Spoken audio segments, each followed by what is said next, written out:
Hello, this is kind of a part 2 video of everyday carry, but here's the thing, I don't carry this necessarily on my person, but it's within reach. It's within a vehicle, it's within just a couple steps. I usually have one of these bags and kind of as an extension of my everyday carry. As I go through these things, different categories of items, we'll break out and do different videos on those things. But think about the scenarios that might unfold, that these items might be not just useful, but even vital to you and your family's survival. So just kind of opening this bag up, I've got a whole pile of gloves here, gloves with different uses, cold weather, gloves for good grip, gloves for changing tires and working on a vehicle if you had to. All right, so that protection, that's important. I'm just kind of going through what I see and grab. Water filtration device. This is as simple as walking up to a puddle and drinking out of it. I'll do a whole video on water filtration, but along with that, you need to be able to take water with you. So I've got a canteen here. In the bottom of the canteen is a metal cup that you can boil water in. Again, that'll be its own video, but water is important. Yes, we have some bottled water in here we go through on routine basis, but bad situation, you have to have water. You won't survive without water, and this could become vital in a hurry. Shelter is another important thing. And here I've got just one example of a part of shelter, and that is a sleeping bag. It's I think 30 degree or less rated, 40 degree comfort rating for sleeping bag. Also in here with shelter, I've got a poncho, make a makeshift tent, protect you from the rain. Here's a space blanket that can make a tent or at least protect you on the ground. Food. Now, food is important because it's going to keep your calories up in an emergency situation, and you can keep moving.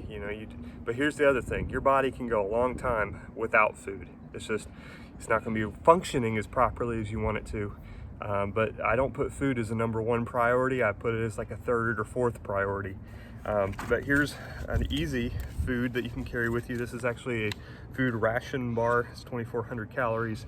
You would not eat this all in one sitting. You just eat a few bites. This would kind of keep you moving as you had to walk or until you're waiting on help to arrive, if it's that kind of a situation.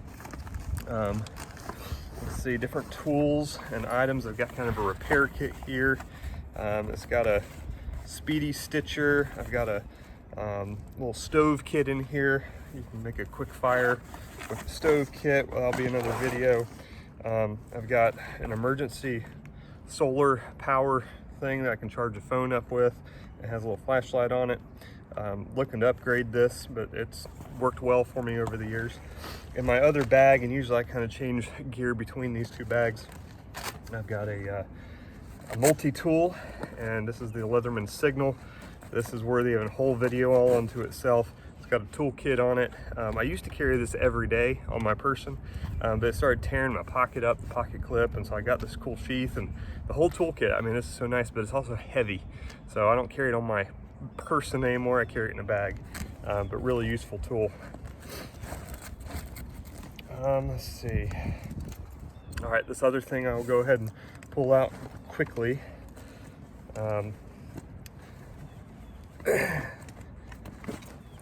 And of course, this is going to depend on the legality of where you're at. This is a folding rifle.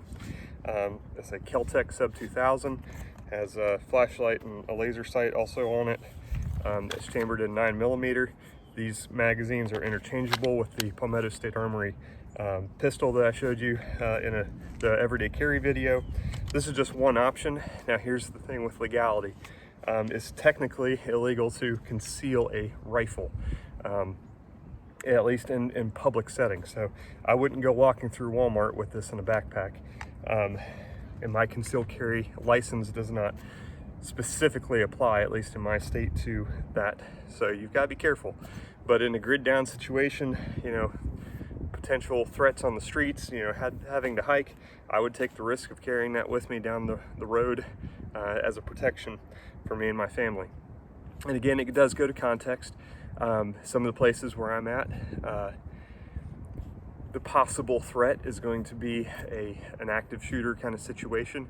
And honestly, you know, I want something more than just a handgun. I want something that can reach out 50 to 100 yards at least to engage a threat like that. And that is going to be a whole other video. That's just one example of that. Rain poncho here. Let's see. Also, I'll go ahead and show this. This is another one of those items that you're like, why do you have that? Well, I've got a plate carrier here with a level 3 plate. And level 3 will stop pistol rounds all the way up to about a 44 Magnum pistol. Very lightweight. That's why I have this in my everyday carry bag. But I can use it in the bag, you know, keep it in the bag and use the bag as a shield if I need to, or I can throw this on my body in a situation. And then also with that, let's see, this is a larger trauma kit. I'll have another video talking about trauma and first aid, even though I am not a licensed professional in any way. I'm just a concerned citizen who wants to help others. So in this kit, you know, I do have CPR training and basic Red Cross first aid certified, but got a CPR mask in here. I've got another tourniquet. I've got gauze pads and all that kind of stuff. We'll go over more of this, but you know, I shared in my everyday carry. The one I carry on my belt is primarily for me. Now, of course, if one of my kids needs help, I'm going to use this kit. But this kit is more designed for the people around me, responding to a situation, trying to stabilize people until help arrives. That's what this is all about. All right. Having pens, writing material, that's important. One other thing I'll mention, you know, having two of things, especially important things. There's a kind of a saying in the survival community. I don't know who first came up with it, but having one is none, having two is one. Because in a bad situation, you might lose something. So, you know, I have I showed this in another video, pocket knife. Usually have other methods of cutting and so forth. Some of my bigger bags, I'll carry like a little hatchet or even a saw. And those are for more long-term kind of things.